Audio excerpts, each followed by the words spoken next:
ಈಗ ಅದ್ಯಾವುದು ಕೇಂದ್ರ ಸರ್ಕಾರ ಬೇರೆ 29 ರೂಪಾಯಿಗೆ ಭಾರತಕ್ಕೆ ಅಂತ ಏನೋ ಶುರುವಾಗಿದೆಯಲ್ಲ, ಕೊಡ್ತಾವ್ರಲ್ಲ.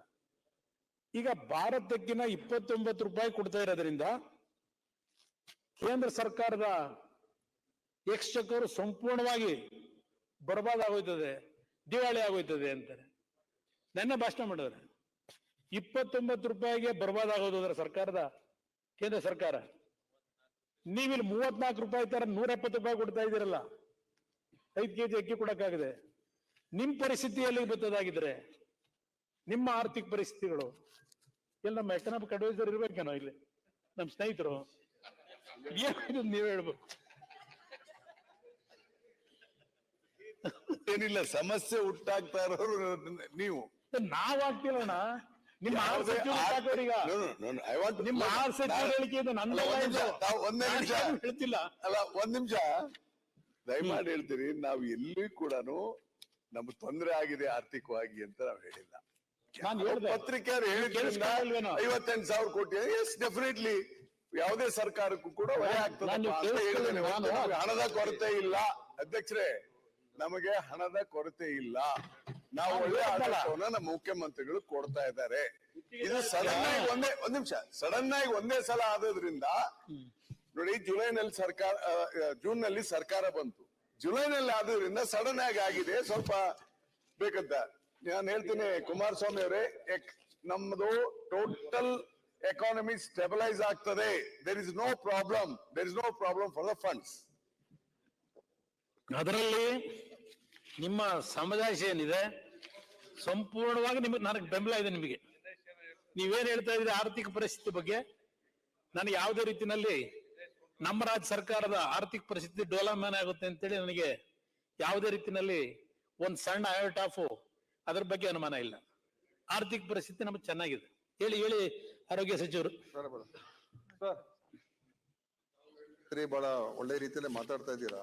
ಕೇಂದ್ರ ಸರ್ಕಾರ ಈಗ ಅಕ್ಕಿಯನ್ನ 29 ರೂಪಾಯಿಗೆ ಮಾರಾಟ ಮಾಡೋದಕ್ಕೆ ಇಟ್ಟಿದ್ದಾರೆ ಅಂತ ಮಾರುಕಟ್ಟೆಯಲ್ಲಿ. ಭಾರತ್ ಬ್ರ್ಯಾಂಡ್ ಅಂತ ಏನೋ ಹೆಸರಿಟ್ಟು ಮಾಡ್ತಾ ಇದ್ದಾರೆ. ಆದ್ರೆ ಕೇಂದ್ರ ಸರ್ಕಾರ ಸ್ವಲ್ಪ ಬುದ್ಧಿವಂತಿಕೆಯಿಂದ ಯೋಚನೆ ಮಾಡಿದಿದ್ರೆ ನಾವೇ 34 ರೂಪಾಯಿ ತಗೊಳಕ್ ಕೇಂದ್ರ ಸರ್ಕಾರ ನಾವೇ ಹೇಳಿದ್ದು.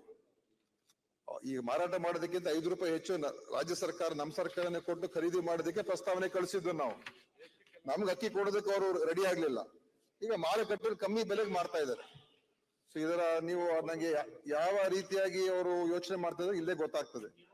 ನಾವು ರಾಜ್ಯದ ಒಂದು ಹೌದ್ರಿ, ಈಗ ನಮ್ಮ ರಾಜ್ಯದ ಜನರಿಗೆ ಅವಾಗ ನಿರಾಕರಣೆ ಮಾಡಿದಾಗ ಅವಾಗ ಇದು ಹೇಳಿರ್ಲಿಲ್ಲ.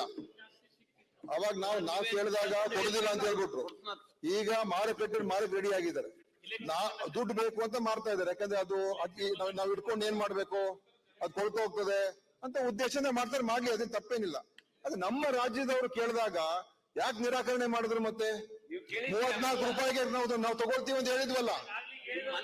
ಸೊ ಕೇಂದ್ರ ಸರ್ಕಾರದ ಒಂದು ನಮ್ಮ ರಾಜ್ಯದ ಪರವಾಗಿ ಯಾವ ರೀತಿ ಆಲೋಚನೆ ಮಾಡ್ತದೆ ಇದೇ ಒಂದು ಸ್ಪಷ್ಟ ಉದಾಹರಣೆ ಅಂತ ಹೇಳ್ಬೋದು. ಇಲ್ಲ, ಖಂಡಿತ ಸಬ್ಸ್ಕ್ರೈಬ್ ಆಗಬಾರ್ದು.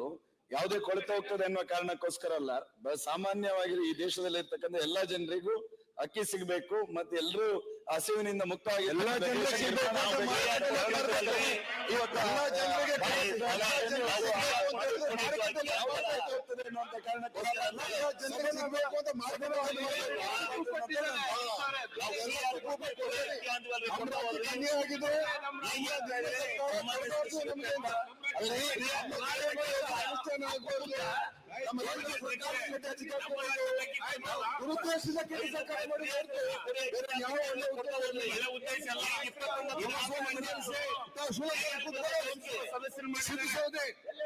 ಸಿದ್ದು ಸರ್ ಕೂತ್ಕೊಳ್ಳಿ, ಕೂತ್ಕೊಳ್ಳಿ. ಈ ರೀತಿಯ ಒಂದು ಯೋಜನೆಯನ್ನು ಅನುಷ್ಠಾನ ಮಾಡಿರ್ತಕ್ಕಂಥದ್ದು ಆದ್ರೆ ಗೃಹಲಕ್ಷ್ಮಿ ತಪ್ಪು ಅಂತಾರೆ. ತೀರ್ಮಾನ ಮಾಡಬೇಕು. ಗ್ಯಾರಂಟಿನಲ್ಲಿ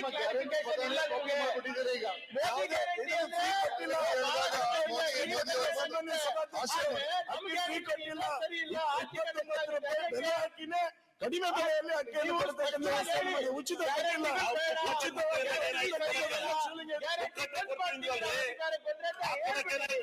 ಸಮಸ್ಯೆ ಏನಿದೆ? ಸ್ಪಷ್ಟತೆ ಇರಲಿ. ನೀವು ಮಾತಾಡಿ ಕುಮಾರಸ್ವಾಮಿ ಮಾತಾಡಿ. ನೀವು ಆಯ್ತಲ್ಲ ನಿಮ್ಮ ಶಿವಲಿಂಗ ಅವ್ರು ಸರ್ಕಾರ ವಸಂತ ಇತ್ತು ಛತ್ತೀಸ್ಗಢದಲ್ಲಿ ತಗೊಂಡ್ಕೊಳ್ಳೋದಿತ್ತಲ್ಲ. ಬೆಲ್ಲದವ್ರೆ ಅವ್ರು ಮಾತಾಡಿ ಮುಗಿಸಿ ಸುಳ್ಳು ಮಾತಾಡ್ಲಿಕ್ಕಿದೆ. ನೀವು ಪ್ರಾಮಿಸ್ ಮಾಡಿದವ್ರು ನೀವು ಪ್ರಾಮಿಸ್ ಮಾಡಿದವ್ರು ನೀವು ನೋಡ್ರಿ, ಛತ್ತೀಸ್ಗಢದಲ್ಲಿ ನಿಮ್ಮ ಕಾಂಗ್ರೆಸ್ ಸರ್ಕಾರ ಇತ್ತು. ಛತ್ತೀಸ್ಗಢ ಜೊತೆ ಆಯ್ತು, ಹೆಚ್ಚು ಉತ್ಪಾದನೆ ಮಾಡುವಂತ ರಾಜ್ಯದಲ್ಲಿ ಇತ್ತು.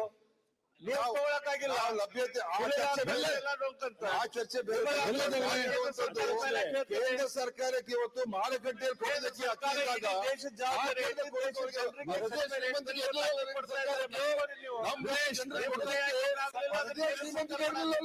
ಕೇಂದ್ರ ಸರ್ಕಾರ ಇಲ್ಲ ಅಂತ ಇರೋದು ಸರ್. ಕುಮಾರಸ್ವಾಮಿ ಮಾತಾಡಿ. ಕುಮಾರಸ್ವಾಮಿ ಮಾತಾಡಿ. ಪ್ರೊಡಕ್ಷನ್ ಇದೆಯಾ ಇಡೀ ರಾಜ್ಯಕ್ಕೆ ಕೊಡೋಷ್ಟು? ಕೇಂದ್ರ ಸರ್ಕಾರ ಕೇಂದ್ರ ಸರ್ಕಾರ ನೀವು ಹೇಳ್ಬಿಡಿ ಕೊಡೋದ್ ತಪ್ಪು ಹೇಳಿ, ಗ್ಯಾರಂಟಿಗಳು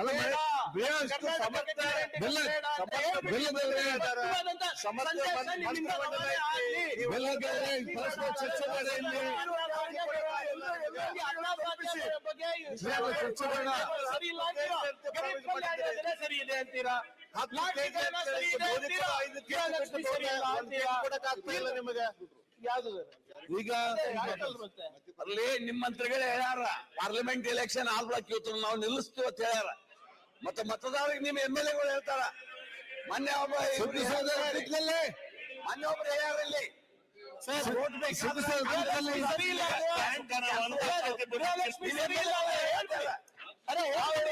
ನಿಮ್ಮ MLA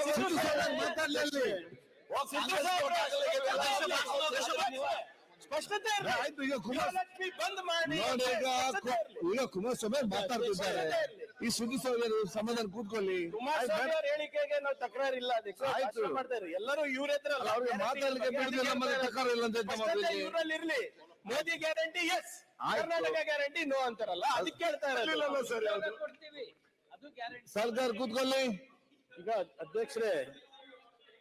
ಅಧ್ಯಕ್ಷರೇ ನಾನು ಎಂದೂ ಸಹ ಈ ಸರ್ಕಾರ ಹೊಸದಾಗಿ ಆಡಳಿತಕ್ಕೆ ಬಂದ ನಂತರ ಅವ್ರು ಕೊಟ್ಟಿರ್ತಕ್ಕಂಥ 5 ಗ್ಯಾರಂಟಿಗಳ ಬಗ್ಗೆ ಸಣ್ಣದಾಗಿ ಎಲ್ಲೂ ಮಾತಾಡಿಲ್ಲ. ಈ ಕ್ಷಣದವರೆಗೂ ಮಾತಾಡಿಲ್ಲ. ನಾನಂತೂ ಎಂದೂ ಮಾತಾಡಿಲ್ಲ. ಇದು ಕೊಟ್ಟಿರ್ತಕ್ಕಂಥದಕ್ಕೆ ನಿಮ್ದು ಒಂದು ಉದ್ದೇಶ, ಒಳ್ಳೆ ಉದ್ದೇಶ, ನಾನು ಅದನ್ನ ಯಾಕೆ ಟೀಕೆ ಮಾಡ್ಲಿ. ಆದ್ರೆ ಆ ಉದ್ದೇಶ ಎಷ್ಟು ಮಟ್ಟಿಗೆ ಈ ಒಂದು ಸಮಸ್ಯೆಯಲ್ಲಿ ಇರ್ತಕ್ಕಂಥ ಕುಟುಂಬಗಳ ಪರಿಸ್ಥಿತಿಗೆ ಅನುಕೂಲ ಆಗ್ತಿದೆ ಅಂತಕ್ಕಂಥದ್ದು, ಇರ್ತಕ್ಕಂಥ ಕೆಲವು ಲೋಪಗಳನ್ನ ಅದಕ್ಕೆ ಹೇಳಿದ್ರೆ ಸರಿಪಡಿಸ್ಕೊಳ್ಳಿ ಅಂತ ಹೇಳಿ. ಇಲ್ಲಿ ಯಾವ್ದೋ ಮೊನ್ನೆ ಬೆಳಗಾವಿದ ಒಂದು ಆರ್ಟಿಕಲ್ ನೋಡಿದೆ ಅಧ್ಯಕ್ಷರೇ. ಹಸಿವು ತಾಯಿಯ ಕಷ್ಟ ನೋಡಲಾಗದೆ ಆತ್ಮಹತ್ಯೆಗೆ ಶರಣಾದ ಯುವಕ. ಇವರು ಮೂಲತಃ ಹಾವೇರಿ ಜಿಲ್ಲೆ ಯಲಗಚ್ ಗ್ರಾಮದ ಬಸವರಾಜ್ ವೆಂಕಟ ಅಂತಕ್ಕಂಥವ್ರ ಅಧ್ಯಕ್ಷರೇ. ಇವರು ಕೆಲಸ ಟ್ರೈ ಮಾಡಿದ್ರು ಅಲ್ಲೆಲ್ಲೂ ಸಿಗಲಿಲ್ಲ. ತಂದೆ ಇಲ್ಲ, ತಂದೆ ತೀರ್ಕೊಂಡು ಹೋಗಿದ್ದಾರೆ. ತಾಯಿ ಮಗ ಇಬ್ಬರಿದ್ದಾರೆ. ಅವರು ಗೋವಾಗೆ ಹೋದ್ರು ಕೆಲಸ ಹುಡುಕೊಂಡು. ಗೋವಾದಲ್ಲೂ ಕೆಲಸ ಸಿಗಲಿಲ್ಲ. ಮತ್ತಲ್ಲಿಂದ ಬರಬೇಕಾದ್ರೆ ಆ ಹುಬ್ಬಳ್ಳಿಯ ಅಳ್ನಾವರ ಸ್ಟೇಷನ್ ಹತ್ರ ಟಿಕೆಟ್ ತಗೊಂಡಿಲ್ಲ ಅಂತೇಳಿ ಆ TT ಆ ತಾಯಿ ಮಗನ ಹೊರಗ ಟ್ರೈನಿಂದ ಇಳಿಸೋರು. 3 ದಿವಸ ಆದ್ರೂ ಅವರಿಗೆ ಊಟ ಸಿಕ್ಕಿಲ್ಲ. ಅಲ್ಲಿ ಮಗ ಏನೋ ತಾಯಿಗೆ ಏನಾದ್ರು ಊಟ ತರ್ತೀನಿ ಅಂತೇಳಿ ಹೋಗಿ ಒಂದು ಮರಕ್ಕೆ ನೇಣು ಹಾಕೊಂಡು ತೀರ್ಕೊಂಡು ಹೋಗಿದ್ದಾನೆ. ಮರಕ್ಕೆ ನೇಣು ಹಾಕೊಂಡು. ಈಗ ನಿಮ್ಮ ಕಾರ್ಯಕ್ರಮ 2,000 ರೂಪಾಯಿ ಗೃಹಲಕ್ಷ್ಮಿ ಯೋಜನೆ ಅಂತ ಕುಟುಂಬಗಳನ್ನ ಬದುಕಿಸ್ಬೇಕು ಅಂತಲೇ ಬಡವರನ್ನ ಕೊಟ್ಟಿದ್ದೀರಿ. ಆ ಹೆಣ್ಣು ಮಗಳಿಗೆ 2,000 ರೂಪಾಯಿ ಬಂದಿದ್ರೆ ಬಹುಶಃ ಆ ಹುಡುಗನ ಜೀವ ಉಳಿತಿತ್ತೋ ಏನೋ ಗೊತ್ತಿಲ್ಲ. ಆ ಹೆಣ್ಣು ಮಗಳು ದುಡ್ಡು ಬರ್ತಿದ್ಯೋ ಎಲ್ಲೋ ಗೊತ್ತಿಲ್ಲ. 2,000 ರೂಪಾಯಿ ತಾಯಿ ಇವತ್ತು ಒಬ್ಬಂಟಿ. ಅಲ್ಲೆಲ್ಲ ಕೆಲವರು ಹೋಗಿ ಅಲ್ಲೆಲ್ಲ ಬೇರೆ ಯಾವ್ದೋ ಇದಕ್ಕೆ ಕರ್ಕೊಂಡೋಗಿ ಬಿಟ್ಟವ್ರೆ ಆ ತಾಯಿನ. ಮಗ ತೀರ್ಕೊಂಡು ಹೋಗಿದ್ದಾನೆ. ಇದು ನಮ್ಮ ಹಸಿವು ಮುಕ್ತ